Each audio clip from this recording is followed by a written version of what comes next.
지난번에 제가 말씀드렸던 것처럼 우리 월요일 새벽 기도 본문을 주일 오전 본문으로 잡아서 오늘도 말씀을 드리려고 합니다. 앞으로도 우리가 주중에 말씀 나눈 이 내용들을 종종 주일 오전 예배 때 나눔으로 인해서 좀 말씀의 교제가 우리 교회 안에 훨씬 더 깊어지기를 그러는 바라는 마음으로 이렇게 설교를 좀 하려고 합니다. 먼저 14절을 같이 한번 보겠습니다. 같이 읽습니다. 시작. 예수께서 성령의 능력으로 갈릴리에 돌아가시니 그 소문이 사방에 퍼졌고. 14절을 보면 예수님께서 갈릴리에서의 사역을 시작할 때 성령으로 시작하셨다 이렇게 기록되어 있습니다. 14절은 예수님의 사역이 어떻게 시작되었는지, 사역함에 있어서 무엇을 강조했는지를 잘 알게 하는 본문입니다. 14절은 우리에게 예수님께서 성령으로 사역을 시작하셨다는 것을 강조하면서 가르쳐주고 있어요. 이게 어떤 의미일까요? 이후로도 예수님의 사역은 성령과 함께하는 사역이 될 것이라는 의미입니다. 그래서 그런지 특별히 누가복음에서 예수님과 관련된 많은 이야기와 사건들을 성령과 관련되어서 다 기록하고 있어요. 그러니까 사실에 대한 기록이니까 실제로 모든 예수님의 사역은 성령의 함께 하심이었다는 것입니다. 먼저는 예수님은 잉태하실 때도 성령으로 잉태하셨고, 요단강에서 세례를 받으실 때도 성령으로 세례를 받으셨고, 세 번째로 예수님은 사단에게 시험을 당하실 때도 광야에서죠 성령의 인도를 받으셨어요.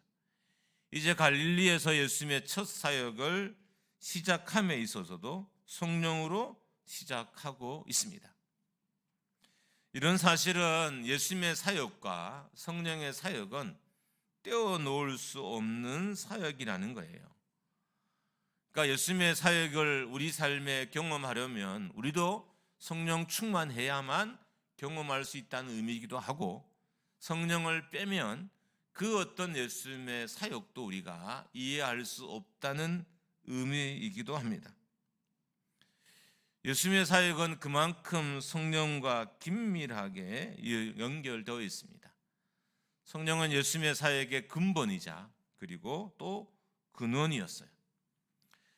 누가복음의 저자는 누가입니다. 누가가 기록한 또 다른 성경이 있는데 이게 사도행전이에요. 사도행전에 다른 이름이 있습니다. 누가 성령행전이에요. 누가행전이라고도 하고 성령행전이라고도 합니다. 왜 성령행전이라고 사도행전에 이름이 붙었을까요?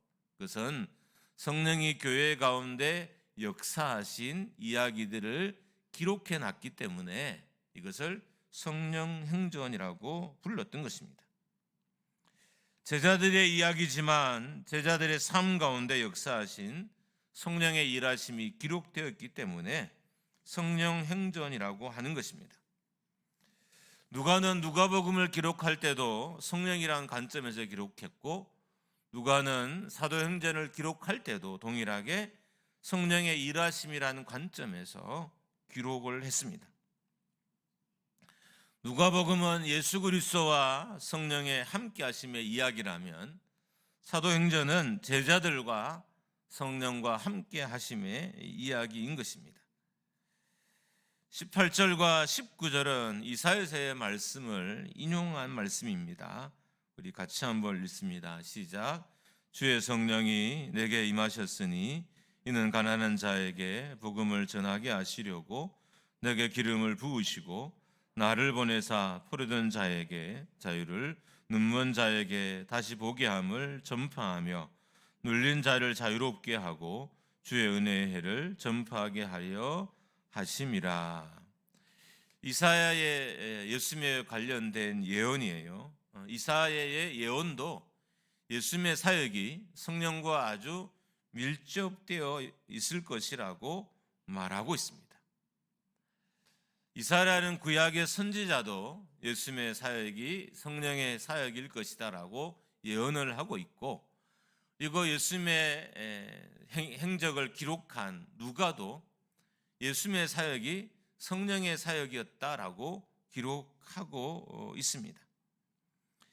이 사실은 예수님의 모든 사역이 성령과 아주 밀접되어 있다는 거예요.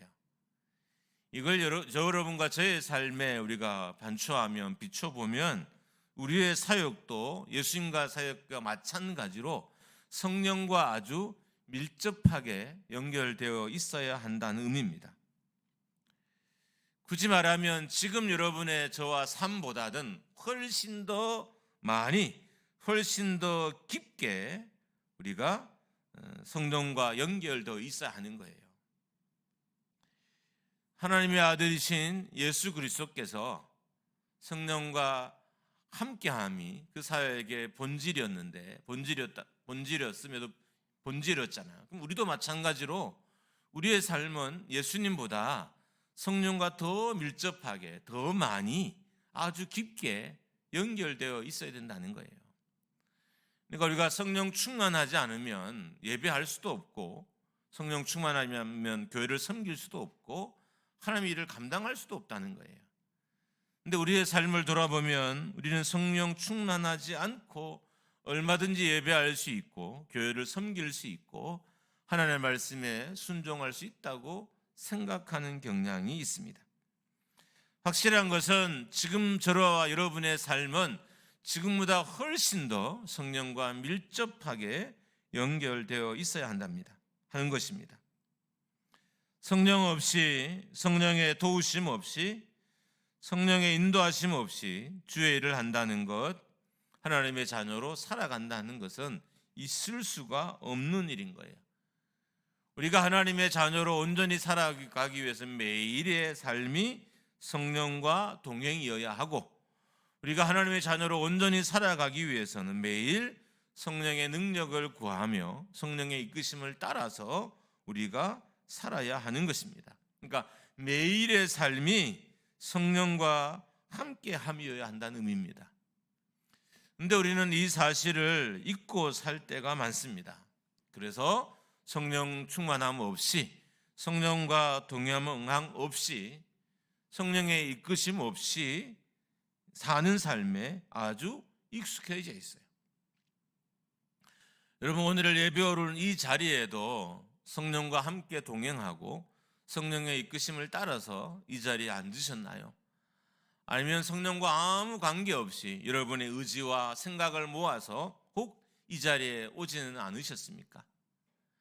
여러분이 예배할 때도 여러분의 의지와 생각을 모아서 예배하는 것이지 성령의 충만하심이나 성령의 이끄심을 따라서 지금 예배하고 계신가요? 말씀을 드렸더라도 내가 그냥 길을 쫑긋하고 내가 의지를 많이 있게 세워서 말씀을 듣는 것이지 성령이 나에게 무슨 말씀을 하실까? 성령이 나를 어떻게 인도하실까? 이런 말씀으로, 이런 기대감으로 여러분의 말씀을 듣고 있으십니까? 성령은 예수님의 생애 가운데 함께 하셨고 예수님의 사역의 원동력이 되셔서 예수님의 사역의 역동적인 열매를 맺게 하셨습니다. 복음의 역사는 다른 말로 하면 성령의 역사예요. 이 말은 교회가 교회 되기 위해서는 성령의 역사가 있어야 한다는 것이고 성도 또한 성도가 되기 위해서는 성령의 역사 아래 있어야 한다는 의미예요. 가장 인간다울 때가 언제일까요? 사람들은 인간다울 때를 이렇게 해석하더라고요. 솔직할 때. 솔직함이 과연 인간다움일까요? 오늘부터 인간답다는 이 개념을 좀 정리를 다시 하셔야 돼요. 인간답다는 의미의 참된 의미는 우리가 지금 성령과 함께 일하고 있다는 의미인 거예요. 하나님이 내 안에, 우리 안에 불어넣으신 하나님의 영과 함께 하는 것이 가장 인간다움의 참 모습이라는 거예요. 성령을 배제하고 성령 없이 내 느낌을 따라 내 주관을 따라 살아가는 것이 인간다움이 아니라는 거예요. 내가 인간다우려고 술을 마시고 또 세상의 취미를 즐기고 또 나쁜 일들을 하면서 적당히 조율하고 살아가는 게 그게 인간다움의 모습이 아니에요. 그건 죄인의 모습이지 인간다움의 모습은 아니라는 거예요. 인간다움은 결코 성령과 분리될 수 없어요. 우리는 성령과 분리하고 교회다움을 이야기하고 성령과 분리되어서 인간다움을 이야기하고 성령과 분리되어서 사역을 이야기해요. 근데 사역이든 교회든 성도든 성령과 분리되어서는 그 어떤 존재도 하나님이 기뻐하시는 존재가 될 수 없다는 겁니다. 인간이 가장 인간다울 때는 성령의 인도하심 아래에 있을 때입니다. 성령과 함께하지 않으면 인간다움을 상실하게 돼요. 이 땅의 교회가 왜 교회다움을 상실했을까요? 그 안에 인간다운 성도가 없어서가 아니라 성령과 함께하지 않기 때문에 교회다운 교회가 점점 줄어드는 거예요. 왜 이 땅에 성도다운 성도가 자꾸 줄어들까요? 인간적인 성도가 없어서가 아니에요. 말을 함부로 하고 자기 느낀 대로 하고 자기 필대로 살아가는 그런 사람이 적어서가 아니라 성령의 이끌리심을 따라 사는 사람이 적기 때문인 겁니다. 그리고 오늘 말씀으로 귀에 새겨야 될 것은 성령과 함께하지 않으면 인간다움이 상실된다는 거예요. 교회도 성령과 함께하지 않으면 교회다움이 상실되고 성도도 성령과 함께하지 않으면 성도다움이 상실됩니다. 우리가 하나님의 창조하심의 목적대로 살지 못하는 것은 성령으로 살지 않기 때문입니다. 우리가 원래 창조의 목적대로 살게 하는 것도 또 성령인 거예요. 그러니까 성령 없이 우리의 어떤 존재도 증명되지 않는다는 거예요. 내가 하나님의 자녀라는 것도 성령에 의해서 증명되는 거고 내가 하나님의 백성이라는 것도 내가 피조물이라는 것도 다 성령으로 살아야만 증명될 수 있다는 겁니다. 우리는 예수님보다 훨씬 더 개념이 아니죠. 완전히 차이 나는 연약함을 가진 존재예요. 그렇다면 예수님의 사역도 성령과 함께 하심이었다면 우리는 지금보다 훨씬 더 간절히 훨씬 더 열심히 목숨을 다해서 성령과 함께 하기 위해서 노력해야 된다는 거예요. 그러니까 성령과 함께 하지 않는 삶은 상상조차 하면 안 된다는 의미인 거죠. 창조주이신 하나님이신 예수 그리스도도 성령과 함께 하심이 사역의 본질이었는데 피조물 우리가 성령을 떠나서 무엇을 할 수 있을까요? 성령을 따라서 가정을 세울 수 있을까요? 교회를 세울 수 있을까요? 여러분의 인생을 바로 세울 수 있을까요? 성령을 떠나서는 아무것도 할 수 없다는 의미입니다. 그런데 우리의 현실은 어떻습니까? 성령 없이 사역함에 익숙해져 있습니다. 여러분, 우리가 최소한 하나님의 자녀라면, 성령의 사람이라면 성령의 역사가 나타나지 않는 삶과 사역의 현장을 두려워해야 돼요. 말씀을 통해서 은혜 받지 않는 예배를 드리는 것을 두려워해야 되고, 저는 말씀을 전함에 있어서 두려워해야 되고, 여러분 앉아 있는 그 자리에서 두려움을 느껴야 돼요. 그러니까 이 예배 중에 성령의 역사를 느끼지 못한다는 건 우리 교회도 심각한 문제고 여러분도 심각한 문제인 거예요. 성령이 없이 살 수 없는 존재들이 성령 없이 예배하고 있기 때문인 거죠. 성령이 없으면 아무것도 아닌 존재들이, 그 가치를 바랄 수 없는 존재들이 성령 없이 사역하고 삶을 살고 있기 때문인 겁니다. 우리의 가정과 교회와 사역에 성령의 역사가 나타나지 않는다면 저도 그 일을 두려워해야 되고 여러분도 동일하게 두려워하셔야 돼요. 성령 여러분의 삶을 이끌어가지 않고 있을 때 여러분은 두려움을 느껴야 돼요. 무서워해야 되고요. 소름 돋아해야 돼요. 근데 우리는 과연 이렇게 살아가나요? 아닌 경우가 더 많죠. 예수 그리스도를 주인으로 모신다는 것은 18절과 19절의 말씀을 경험한다는 의미입니다. 예수 그리스도를 통해 가난한 자들에게 복음이 전파되고 포로된 자가 자유를 얻고 눈먼 자가 다시 보게 되고 눌린 자가 자유하게 됩니다. 심령이 가난한 자에게 복음이 전해지고 영적인 눈이 먼 자에게 먼 자들이 진리를 보게 됩니다. 이게 성령이 함께하는 공동체에 일어나는 일이고 성령이 행하신 일인 거예요. 여러분, 우리가 믿는 예수 그리스도, 우리와 내주하셔서 함께하신 성령의 역사는 여러분과 제가 생각하는 것보다 훨씬 더 강력합니다. 복음의 역사는 비교할 수 없을 만큼 강력합니다. 그래서 복음이 전해지는 곳에, 복음을 받아들이는 곳에 이런 변화가 일어난다는 거예요. 예수 그리스도를 통해서 해방과 자유는 단지 가시적인 영역에서만 일어나는 것이 아니라 예수 그리스도를 통한 해방과 자유는 비가시적인 영역에서도 보이지 않는 영적인 세계에서도 일어난다는 거예요. 그래서 예수를 믿으면 성령과 함께하면 성령이 충만하면 저로부터 우리가 자유케 되는 것을 경험하게 되고 사단의 억눌림으로부터 우리가 해방당하는 것을 경험하게 돼요.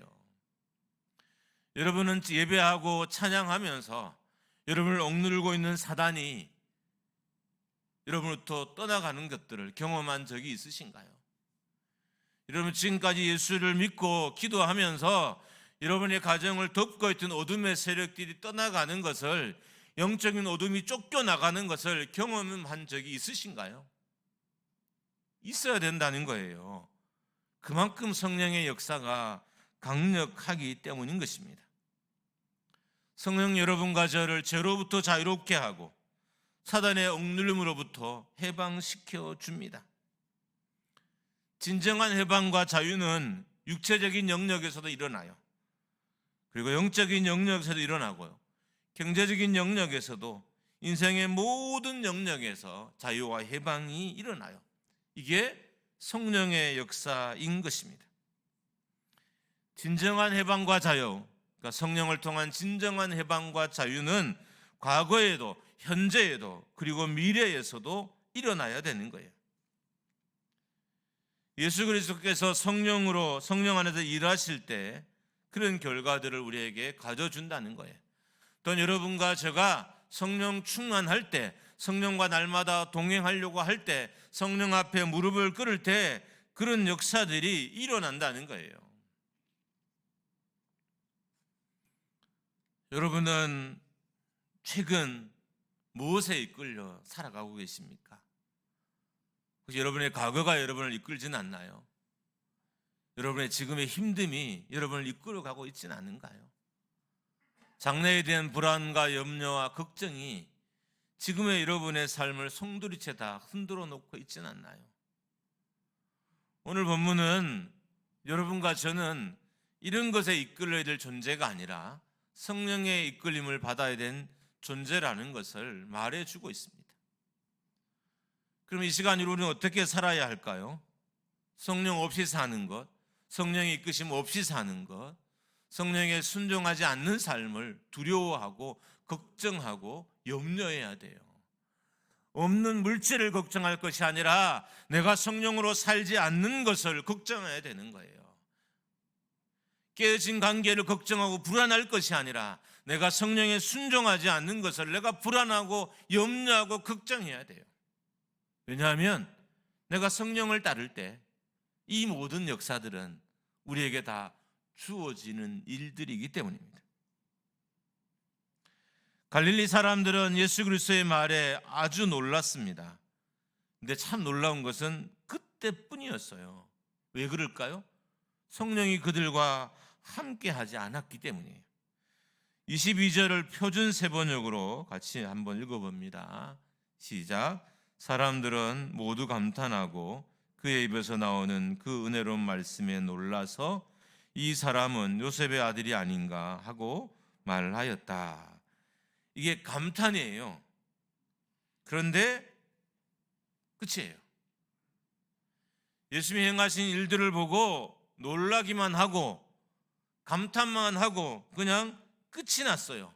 왜 이런 일이 벌어질까요? 성령이 그들과 함께하지 않았기 때문에 그 어떤 영적인 변화도 그들에게 일어나지 않았던 것입니다. 오히려 이 사람들은 예수님을 동네 밖으로 끌고 나가서 산 낭떠러지에서 예수님을 밀어 뛰려고 했어요. 이게 어떤 의미예요? 낭떠러지에 밀어 뛰어서 예수님을 죽이려고 했던 거예요. 성령의 감동받지 않으면, 성령의 이끄심 받지 않으면, 성령이 함께하지 않으면 하나님의 행하신 일에 놀라도 이렇게밖에 안 된다는 거예요. 여러분은 교회에 다니면서 그냥 감탄만 하고 다니실래요? 와, 저분 정말 은혜 받네. 야, 저분 어떻게 저렇게 멋진 삶을 살까?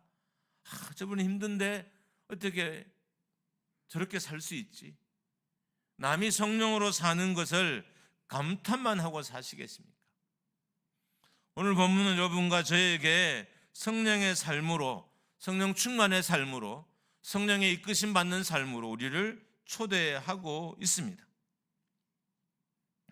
성령의 일하심 없이는, 성령의 역사가 없이는 그 어떤 역사도 일어나지 않습니다.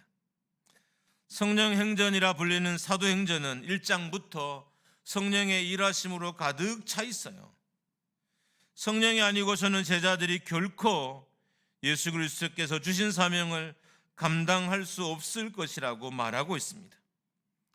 사도행전의 이야기를 보면 교회의 시작도 성령 충만함 때문이었고 교회의 부흥도 성령 충만함 때문이었어요. 교회가 교회답게 된 것도 성령 충만함 때문이었어요. 사도행전 4장 31절과 32절입니다. 같이 읽습니다. 시작. 빌기를 다음에 모인 곳이 진동하더니 무리가 다 성령에 충만하여 담대히 하나님의 말씀을 전하니라. 믿는 무리가 한 마음과 한 뜻이 되어 모든 물건을 서로 통용하고 자기 재물을 조금이라도 자기 것이라 하는 이가 하나도 없더라. 저는 이 말씀을 읽거나 들을 때마다 엄청난 감동이 제게 있습니다. 때로는 전율도 느껴져요. 왜냐하면 제가 소망하는 교회이기도 하고 또 지금의 많은 교회들이 바라는 교회이기도 하기 때문인 거예요. 근데 사도행전은 이런 교회가 어떻게 해서 만들어졌다고 증언할까요? 성령 충만했기 때문에 이 교회가 만들어졌다는 거예요. 이런 멋진 예루살렘 교회가 성령 충만의 역사로 만들어졌다는 것입니다. 여러분과 제가 꿈꾸는 교회에 우리가 성령 충만할 때 우리가 경험하게 할 수 있습니다. 우리가 다른 노력도 필요해요. 진짜 여러분이 꿈꾸는 교회를 다니고 싶으면 여러분이 성령 충만하셔야 돼요. 그리고 우리 교회가 성령 충만해야 됩니다. 제도가, 사람이, 목사가 우리가 꿈꾸는 교회를 만들 수 없어요. 제가 겉은 좀 오늘은 좀 멀쩡하지 않죠. 제가 감기가 좀 걸려서. 제 안에 들어오면 제 안에 있는 것으로는 교회를 세울 수 없어요. 여러분이 만약에 제 안에 들어와서 저를 보시면 저를 통해 절대 이 교회를 세울 수 없다는 것을 알게 되실 거예요. 반대로 누군가가 여러분의 내면을 열고 들어가 보면 여러분의 그 내면으로는 여러분이 아버지의 역할도 어머니의 역할도 못할 거를 다 알게 될 거예요. 누가 지금 여러분의 마음을 열고 그 안에 들어가면 여러분으로는 그 어떤 것도 할 수 없다는 것을 다 알 수밖에 없을 거예요. 그렇기 때문에 우리가 성령을 따라 성령 충만함으로 이 땅의 삶을 살아야 하는 것입니다. 우리가 기대하는 교회도 성령 충만할 때 경험되어지고, 우리가 소망하는 삶 또한 성령 충만할 때 우리가 경험할 수 있습니다. 성령 충만하지 않고서는 성령의 은사도 받을 수 없고 성령의 열매도 받지 못합니다. 성령 충만해야 교회가 세상 가운데 하나님 나라의 강력을 나타낼 수 있고, 성령 충만해야 교회가 세상에 하나님 나라의 가치를 드러낼 수 있습니다. 이렇게 성령의 역사가 강력할 때도 성령을 속이려는 사람이 있었어요. 아나니아와 삽비라는 사람이었습니다. 이 사람은 모두 다 죽음으로 그 삶이 끝났어요. 사도행전 5장 32절에서 2절을 보면 예수님께서 성령을 순종하는 자에게, 복종하는 자에게 주신다, 이렇게 기록되어 있습니다. 성령 충만을 누구에게 주시느냐, 성령의 역사를 누구에게 부어주시냐, 성령의 일하심을 누구에게 주시냐 하면 순종하는 사람에게 주신다는 거예요. 그러니까 성령의 역사는 하나님을 거역하고 하나님의 말씀을 거역하고 하나님의 인도를 따르지 않는 사람들에게는 일어나지 않는 거예요. 우리가 교회나 내 삶에 성령의 역사를 기대한다면 말씀에 대해서, 하나님에 대한 우리의 태도가 바뀌어져야 됩니다. 예배 중에도 성령의 충만함을 경험하려면 예배를 이끌어 가시는 성령에 순종하는 자세가 있어야 되고, 예배 중에도 성령의 역사를 경험하려면 우리가 순종의 자세가 또한 우리에게 있어야 됩니다. 오늘 본문은 우리에게 성령은 사역의 원동력이자 삶의 원천이라는 것을 가르쳐 줍니다. 성령과 함께하지 않고 성령께 순종하지 않고 성령 충만함 없이는 하나님의 자녀로 살 수 없다고 말합니다. 예수 그리스도의 제자로도 살 수 없습니다. 성령 충만해야 은사를 받고 성령의 열매로 우리가 세상에서 하나님의 사람으로, 하나님 나라에 소속된 시민으로 살 수 있습니다.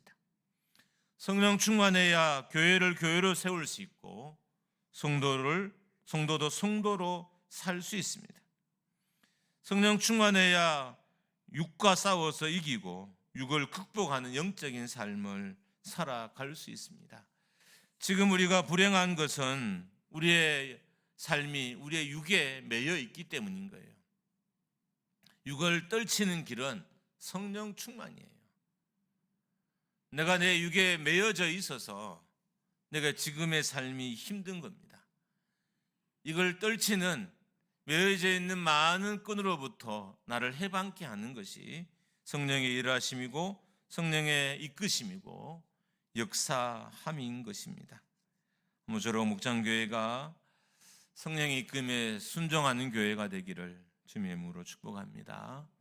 성령의 일하심이 이 재단에 많이 경험되어지기를 주님의 이름으로 축원합니다. 이 시간 이후에 오늘 힘있는 찬양을 좀 할 거예요.